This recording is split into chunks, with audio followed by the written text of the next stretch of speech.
ಇನ್ನು ಈ ಫೋನ್ ಕರೆಗಳು ಜೊತೆಗೆ ಅದೆಲ್ಲವನ್ನು ಕೂಡ ಬಿಡುಗಡೆ ಮಾಡ್ತಿರೋದು ಇದಕ್ಕೆ ಸಂಬಂಧಪಟ್ಟಂಗೆ ನಾನು ಆರ್ ಬಿ ತಿಮ್ಮಾಪುರ್ಗೆ ಫೋನ್ ಮಾಡಿದ್ದು ನಿಜ.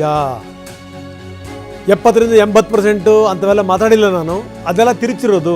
ಇದು ನಂಜಯ್ಯ ಮಠ ಅವರ ಹೇಳಿಕೆ. ತಿಮ್ಮಾಪುರ್ ಏನು ಹೇಳಿದರು? ಇಲ್ಲ ನಾನು ಮಾತಾಡೇ ಇಲ್ಲ, ಆ ಧ್ವನಿನೇ ನಂದಲ್ಲ ಅಂತ ತಿಮ್ಮಾಪುರ್ ಹೇಳಿದರು.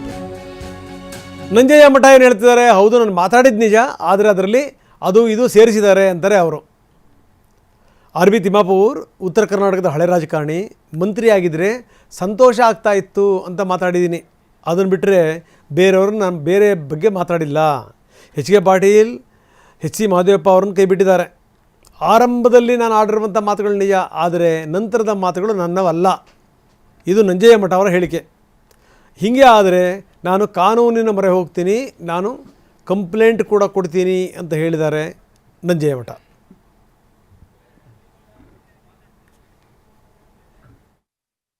ಈಗ ತಾವು ಮತ್ತು ತಿಮ್ಮಾಪುರ ಮಾತಾಡಿರುವಂಥ ಆಡಿಯೋ ಭಾರಿ ಸಂಚಲನ ಸೃಷ್ಟಿ ಮಾಡಿರುವಂಥದ್ದು. ಹೈಕಮಾಂಡ್ ವಿರುದ್ಧವೇ ಮಾತನಾಡಿದ್ದಾರೆ. 70% 80% ಎಲ್ಲ ದುಡ್ಡು ಕೊಟ್ಟು ಪೇಮೆಂಟ್ ಕೋಟಾದಲ್ಲಿ ಸಚಿವರಾಗಿದ್ದಾರೆ, ಪ್ರಾಮಾಣಿಕರಿಗೆ ಈಗ ಬೆಲೆ ಇಲ್ಲ ಅನ್ನೋ ಆ್ಯಂಗಲ್ ಒಳಗೆ ಮಾತನಾಡಿರುವಂಥದ್ದು ಕೇಳಿ ಬರ್ತಾ ಇದೆ. ಇದ್ರ ಬಗ್ಗೆ ಸಾಕಷ್ಟು ಟೀಕೆಗಳು ಕೂಡ ಶುರುವಾಗಿರುವಂಥದ್ದು. ಇದ್ರ ಬಗ್ಗೆ ಏನು ಹೇಳ್ತೀರಿ ಸರ್? ತಿಮ್ಮಾಪುರ ಅವರಿಗೆ ನಾನು ಫೋನ್ ಮಾಡಿದ್ದು ನಿಜ.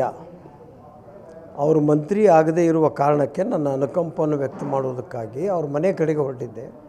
ಅವರಾಗಲೇ ತಮ್ಮ ಮನೆಯಿಂದ ಬಾಗಲಕೋಟೆಗೆ ಹೊರಟಿದ್ದಾರೆ ಎಂದು ಅವರ ಆಪ್ತ ಸಹಾಯಕ ಹೇಳಿದ.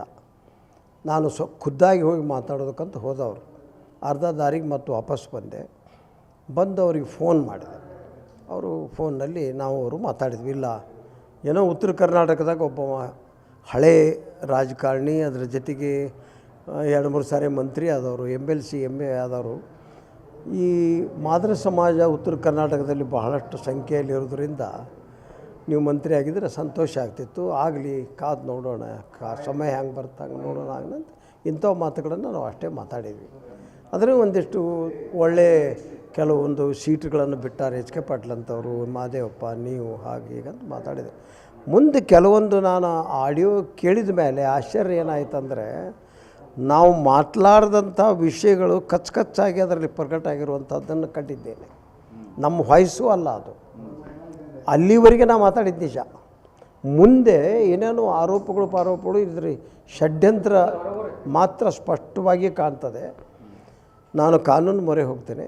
SP ಅವರಿಗೆ ತಮ್ಮನ್ನೆಲ್ಲ ಭೇಟಿಯಾದ ನಂತರ ಕಂಪ್ಲೇಂಟ್ ಕೊಡೋದಕ್ಕೆ ನಾನು ಸಿದ್ಧನಾಗಿದ್ದೆ. ಅಂದರೆ ಅದನ್ನೇನಾದರೂ ಎಡಿಟ್ ಅಥವಾ ಮಾಡಿರ್ಬೋದು ಅಂತ ತಿರುಚುವಂಥ ಕೆಲಸ ಆಗಿದೆ ಅಂತ ಅನಿಸುತ್ತಾ ಹೆಂಗೆ ನಿಮಗೆ? ಇದರಲ್ಲಿ ಏನಂದರೆ ನಾವಿಬ್ಬರೇ ಫೋನಲ್ಲಿ ಮಾತಾಡಿದ್ದು ವೈರಲ್ ಹೇಗಾಯಿತು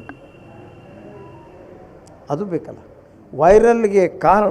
ವೈರಲ್ಗೆ ಯಾರ ಕಾರಣರು ಅದು ಇನ್ವೆಸ್ಟಿಗೇಷನ್ ಆಗಲಿ, ಸೈಬರ್ ಮುಖಾಂತರ ಆಗಲಿ, ಏನಾಗಲಿ. ನನ್ನ ಜೊತೆಗಿದ್ದ ನಮ್ಮ ಡ್ರೈವರ್ ಒಬ್ಬನೇ, ಪಾಪ ಗುಲ್ಬರ್ಗಾದ ಬಡ ಹುಡುಗ. ಇಂಥವೆಲ್ಲ ಅವ್ನು ಮಾಡಿ ಅವ್ರು ಯಾಕೆ ತಮ್ಮ ಹೊಟ್ಟೆ ಬರ್ತಾರೆ? ಏನಕ್ಕೆ ಸೀರಿಯಸ್ ಆಗಿ ಇದನ್ನು ಯಾರು ಮಾಡಿದ್ರೆ ಅವ್ರಿಗೆ ಕ್ರಮ ಆಗ್ಬೇಕಂತ ಹೇಳ್ತೀರಿ? ಹೌದು. ಇದಿಷ್ಟು ಬಾಗಲಕೋಟೆ ಕಾಂಗ್ರೆಸ್ ಜಿಲ್ಲಾಧ್ಯಕ್ಷರಾಗಿರುವಂತಹ SC ನಂಜಯ್ಯ ಮಠ ಅವರ ಮಾತು. ಕ್ಯಾಮರಾಮ್ಯಾನ್ ಬಾಬು ಜೊತೆ ರವಿಮುಖಿ, TV9 ಬಾಗಲಕೋಟೆ.